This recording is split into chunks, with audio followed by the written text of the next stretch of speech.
Aralan po natin ngayon ang Patronato Real de las Indias, ang kasunduan ng Spain at Vatican sa pagpapalaganap ng Katolisismo sa Pilipinas.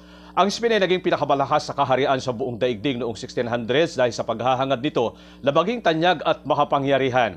Matagumpay nitong nasakop ang malaking bahagi ng South America, nakapagtatag ng ilang kolonya sa Africa at naging kolonya ang Pilipinas sa Asia. Tumagal ang pananakop ng 333 years. Ang mga ekspedisyon ng Spain ay nagsimula sa panahon ng paghahari ng mag-asawang Haring Ferdinand II ng Aragon mula 1452 hanggang 1516 at Reina Isabel I ng Castile mula 1451 hanggang 1504. Nang suportahan nila paglalakbay nila Christopher Columbus at Ferdinand Magellan, ipinakita nila ang pagpapalaganap ng Katolisismo ay isa sa mga layunin ng paglalakbay. Nagtagumpay sila sa pagpapaalis sa mga Moors, sa mga Muslim sa Granada, habang ang mga Hudyong Espanyol ay malupit nilang pinalayas. Noong 1504 sa testamento ni Reina Isabel I, inihabilin niya sa lahat ng magiging hari o reyna ng Spain ang pagpapalaganap ng Katolisismo. Ang hangangaring ipalaganap ang Katolisismo ay naipunla sa kaisipan at damdamin ng mga Espanyol.